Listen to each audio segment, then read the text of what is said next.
दोस्तों, अभी कुछ दिन पहले 22 जनवरी के दिन अयोध्या में श्री राम लल्ला जी का प्राण प्रतिष्ठापन किया गया। ये पूरे देश के लिए, पूरे विश्व के लिए एक बेहद गर्व की, खुशी की और बधाई की बात थी। चारों तरफ लोगों ने खूब उत्सव मनाया। एक तरफ जहां हमें श्री रामचंद्र जी की भक्ति करनी है, दूसरी तरफ हमें उनके जीवन से प्रेरणा लेकर उनके संदेश को अपने जीवन में ढालने की कोशिश करनी है। उनका जीवन बेहद प्रेरणादायी है।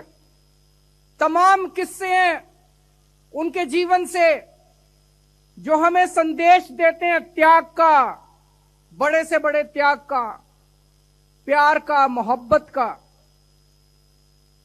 हम सब जानते हैं किस तरह से अपने पिताजी के एक आदेश के ऊपर, अपने पिताजी के कहने पे अपना तमाम राजपाट त्याग करके वो वनवास चले गए। कल सुबह भगवान राम का राज्याभिषेक होने वाला था। अयोध्या के अंदर तमाम तैयारियां कर ली गई थी। सभी अयोध्यावासी हर्षोल्लास में झूम रहे थे। सभी अयोध्यावासी बहुत खुश थे कि कल सुबह भगवान राम अयोध्या के राजा बनेंगे। सब लोग तैयार थे। अचानक शाम के वक्त भगवान राम के पास संदेशा आता है कि दशरथ जी आपको अपने कमरे में बुला रहे हैं। भगवान राम दशरथ जी के कमरे में जाते हैं। वहां देखते हैं कि दशरथ जी बहुत दुखी मन से बैठे हैं। माता कैकेयी उनके पास है। कमरे में घुसने के बाद माता कैकेयी उनको बोलती है कि महाराज ने मुझे 2 वर दिए हैं और मैंने उनसे वो दोनों वर मांगे हैं। पहला वर कि भगवान राम को 14 वर्ष के लिए वनवास जाना होगा और दूसरा वर कि उनकी जगह भरत को अयोध्या का राजा बनाया जाएगा। मैं सोच रहा था कि अगर आज का परिप्रेक्ष्य होता, आज का माहौल होता, पूरे अयोध्यावासी भगवान राम के साथ थे, पूरे अयोध्यावासी भगवान राम को प्यार करते थे। अगर भगवान राम कहते मैं नहीं मानता, पूरी अयोध्या भगवान राम के साथ खड़ी होती। लेकिन भगवान राम तो भगवान थे। उन्हें किसी राजपाट से मोह नहीं था। उन्होंने माता कैकेयी को और महाराज दशरथ को कहा कि महाराज, रघुकुल रीत सदा चली आई, प्राण जाए पर वचन न जाए। आपके वचन का पालन होगा। उन्होंने 2 मिनट के अंदर निर्णय लिया कि वो राजपाट नहीं संभालेंगे और 14 वर्ष के लिए वनवास जाएंगे, बिना किसी गम के, बिना किसी दुख के। चेहरे पर मुस्कान के साथ भगवान ने उनसे विदा ली और खुशी खुशी 14 वर्ष वनवास के लिए चले गए। इससे हमें सीख मिलती है कि अपने मां बाप की आज्ञा का पालन करना चाहिए। इससे हमें सीख मिलती है कि हमें निर्मोह भाव से, निस्वार्थ भाव से सेवा करनी चाहिए। इससे हमें सीख मिलती है कि हमें किसी तरह का त्याग करने से पीछे नहीं हटना चाहिए। एक तरफ भगवान राम जब वनवास के लिए गए, उस वक्त भरत अपनी नानी के घर गए हुए थे। वो अयोध्या में नहीं थे। जब भरत लौट के आए और उन्हें पता चला कि उनकी माता कैकेयी ने महाराज दशरथ को कह के भगवान राम को 14 वर्ष के लिए वनवास भेज दिया,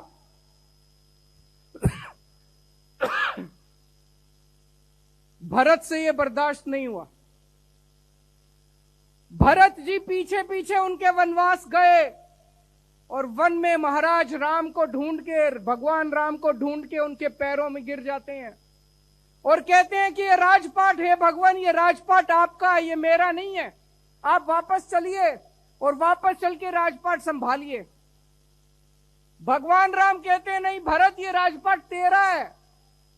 भरत कहते हैं नहीं भगवान, ये राजपाट आपका है। मुझे लगता है पूरे मानव जाति के इतिहास में इस तरह का सुंदर दृश्य देखने में शायद कभी नहीं मिला होगा। दो भाई लड़ रहे हैं, एक कह रहा है कि ये राजपाट तेरा है, दूसरा कह रहा है ये राजपाट तेरा है।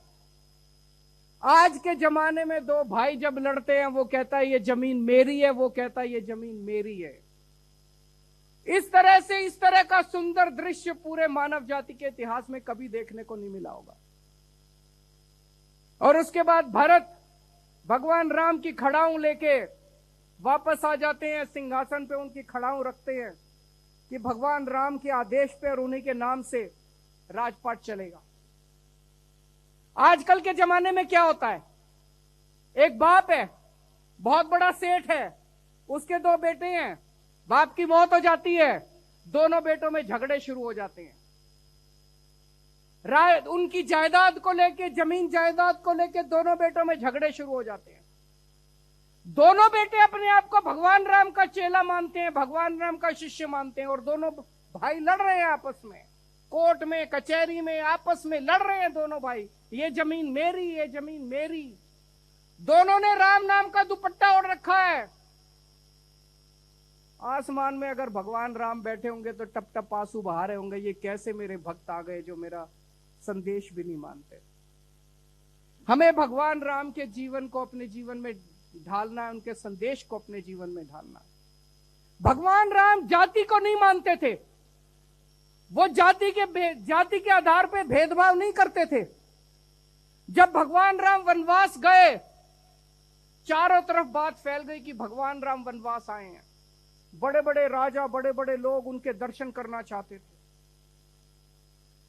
वन में एक माता शबरी थी, शबरी माता थी। वो ऐसी जाति से आती थी जिसको समाज के अंदर जो छुआछूत से प्रताड़ित थी। माता शबरी छुआछूत से प्रताड़ित थी, वो ऐसी जाति से आती थी। उन दिनों में उसे छोटी जाति कहते थे, छोटी जाति से आती थी। भगवान राम की परम भक्त थी। भगवान राम बड़े बड़े राजाओं को दर्शन देने के लिए उनके महलों में नहीं गए। भगवान राम माता शबरी की गरीब झोपड़ी के अंदर उसको दर्शन देने के लिए गए। और जब भगवान राम माता शबरी को मिलने के लिए जाते हैं, वो इतनी भोली है, इतनी भोली है, वो चाहती है, वो बेर लेके आती है वन से, और वो चाहती है कि वो केवल मीठे बेर भगवान राम को खिलाए। तो वो एक एक बेर निकालती है, उसको पहले चखती है और झूठा बेर टोकरी में रख के महाराज के सामने रख देती है।